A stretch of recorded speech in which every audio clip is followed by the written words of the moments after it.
Peganglah tanganku, jangan lepaskan. Kaulah harapan dalam hidupku.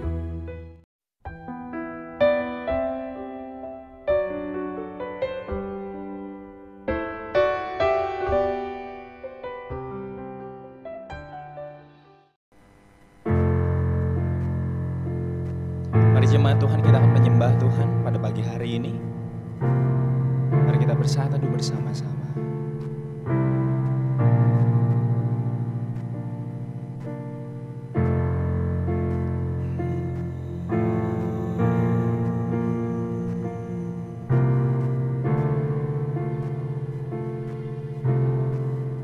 Bapakku datang kepadamu.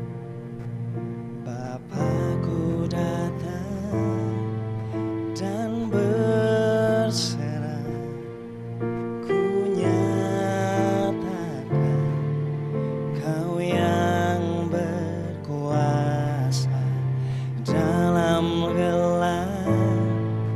Kau setia, Kau cahaya hidupku.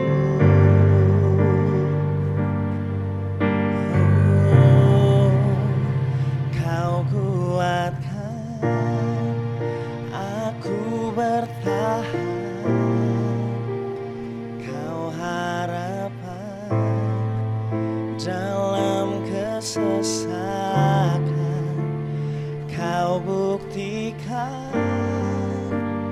kesetiaan-Mu, Tuhan. Engkau Allah Immanuel.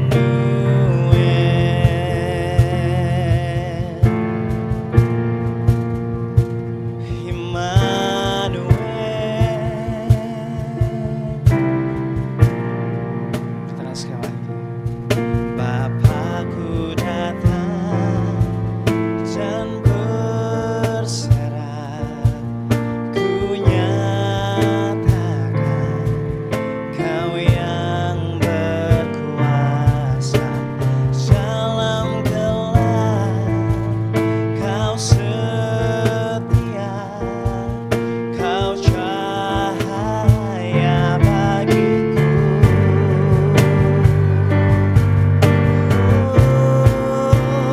Kau kuatkan aku bertahan. Kau harapan dalam kesesakan. Kau buktikan kesetiaan-Mu, Tuhan. Engkau Allah Immanuel. Kau kuatkan aku bertahan. Kau harapan dalam kesesakan. Kau buktikan kesetiaan-Mu, Tuhan. Engkau Allah Immanuel. Engkau Allah Immanuel. Engkau Allah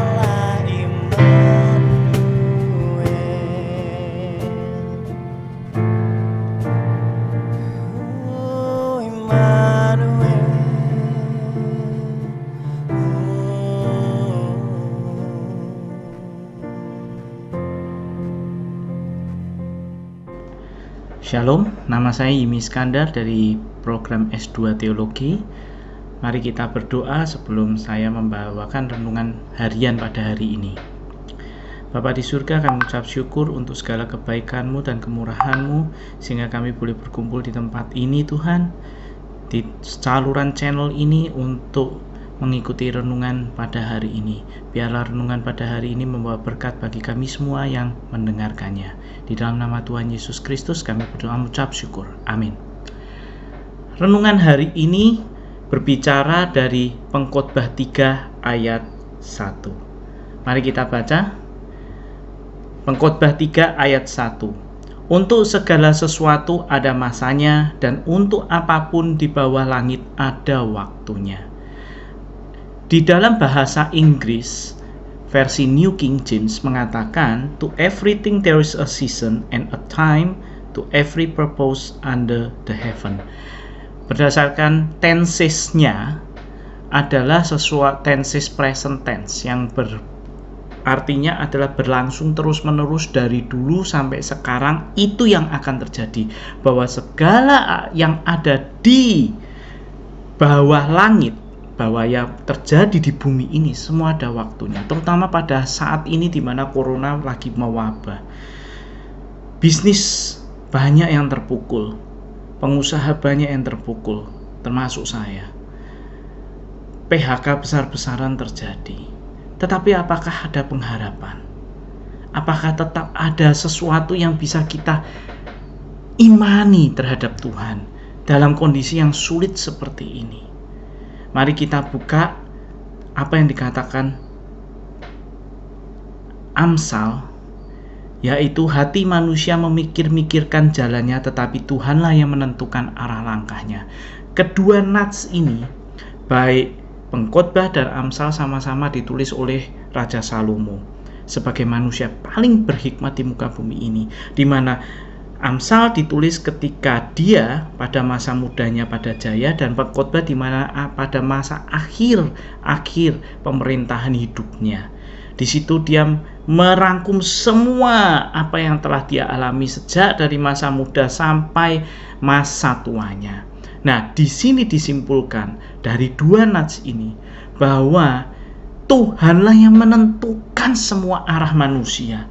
Manusia tidak bisa apa-apa. Semua yang ada di bawah langit di bawah kuasa Tuhan. Dan semua ada masanya di mana manusia akan berada pada satu posisi naik dan pada posisi turun, dimanapun Tuhan yang menentukan. Semua ada masanya. Jadi jika saat ini kita mengalami suatu pandemi corona yang begitu hebat, yang membawa kesulitan dalam hal ekonomi yang luar biasa, karena manusia dilarang untuk bergerak, maka ekonomi perputaran uang berhenti. Di sini kesulitan ekonomi timbul. Nah, apakah masih ada harapan dengan kondisi seperti ini? Kita memang berharap adanya vaksin yang ditemukan, tapi selama vaksin tidak ditemukan, ya kita hanya bisa menunggu, tidak bisa, dan hanya berjaga-jaga diri. Tetapi apakah kita tetap ada pengharapan? Kalau berdasarkan firman Tuhan, maka semua di bawah langit ada waktunya. Berarti ada waktunya corona akan lenyap. Corona tidak akan membawa dampak yang buruk lagi, sehingga pulih ekonomi kembali. Akan ada waktunya. Karena Tuhanlah yang menentukan semua rencana manusia. Sebelum corona saya sudah melancangkan begitu banyak hal yang hebat untuk 2020. Sejak Januari sudah saya lakukan luar biasa. Persiapan semua. Begitu Februari masuk, saya launching planning itu bulan Maret. Corona masuk Februari. Semua tertunda sampai sekarang. Nggak bisa apa-apa.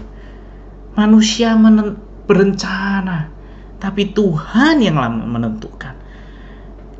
Jadi pada saat kondisi seperti ini, sebagai saya pribadi, sebagai seorang pengusaha, apa yang bisa saya lakukan hanya menanti waktu Tuhan, menunggu waktunya, menunggu masanya ketika ini semua akan berlalu dan semua akan pulih kembali. Saya percaya, walaupun itu tidak jelas kapan, tapi tidak ada yang mustahil. Percuma saya membuat rencana seperti apa, Tuhan yang menentukan. Semua sudah saya siapkan dengan biaya, saya sudah keluar renovasi, semua sudah saya lakukan bagian saya. Tapi ketika Tuhan tidak menentukan, ya sudah. Tidak mengizinkan, ya sudah. Mau apa lagi? Kita terima. Tapi saya percaya, tetap saya punya pengharapan bahwa ini tidak akan selama-lamanya. Ini hanya akan beberapa bulan. Ini hanya membutuhkan waktu. Dan justru di saat yang kondisi jelek seperti ini ekonomi, saya menyadari satu hal. Saya bisa menyelesaikan begitu banyak hal-hal yang tidak pernah saya bisa selesaikan selama waktu ekonomi berjalan normal. Saya mensyukuri bahwa apa yang terjadi semua saya mensyukuri.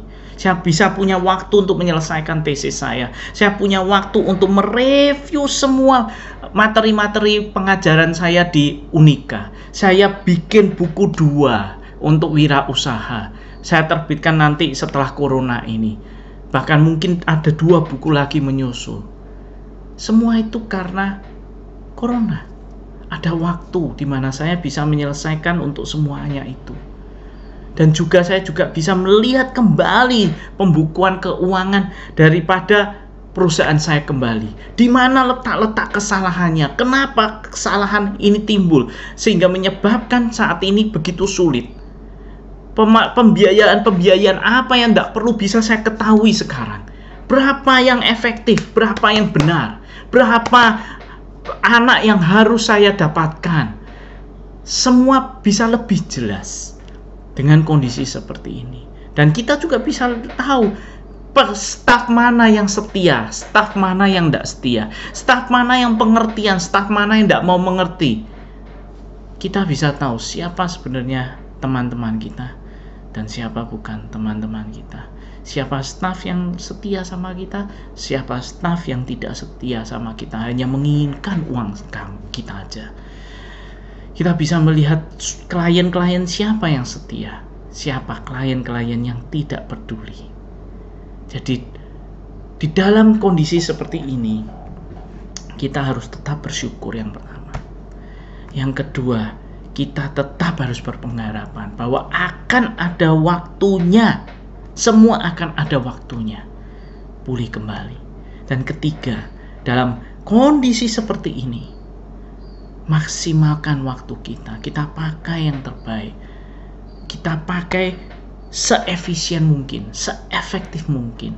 Janganlah kita diberikan waktu kosong begini banyak. Selama 2 bulan lebih tidak tahu ke depan. Kita sia-siakan, tapi kita mau pakai. Lebih rajin berdoa, lebih rajin mencari Tuhan, lebih rajin membaca Alkitab, lebih rajin membaca buku-buku rohani, lebih rajin untuk merenungkan firman Tuhan. Lebih banyak sekali yang bisa kita lakukan di masa kesulitan ini. Asal kita tidak menyerah dan tetap berpengharapan dan mengucap syukur untuk semua yang boleh kita alami. Percayalah, tangan Tuhan tidak terlalu jauh untuk menolong, telinganya tidak terlalu jauh untuk mendengar, dan matanya tidak terlalu jauh untuk melihat. Dia akan selalu Immanuel bersama kita. Mari kita berdoa. Bapa di surga, kami mengucap syukur bahwa segala hal yang terjadi dalam hidup kami ini tidak ada yang lepas daripada kuasa dan penguasaan-Mu Tuhan. Segala yang di bawah langit ada waktunya. Semua sudah ditentukan oleh Tuhan.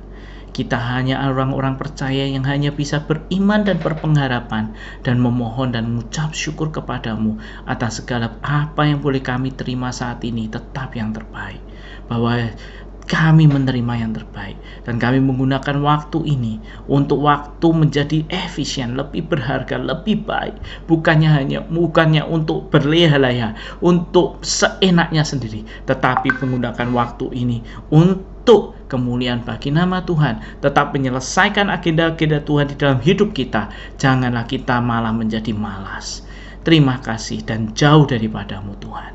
Terima kasih Tuhan, biarlah renungan ini Tuhan pada hari ini memberkati setiap kami, bahwa masih ada pengharapan, bahwa masih ada kuasa Tuhan, bahwa masih akan ada waktu semuanya ini berlalu.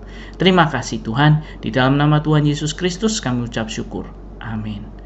Terima kasih saudara-saudara dan saudari-saudari dari STBI yang telah mendengarkan firman Tuhan renungan pada hari ini. Biarlah semuanya ini memberkati. Amin. Kau kuatkan aku bertahan,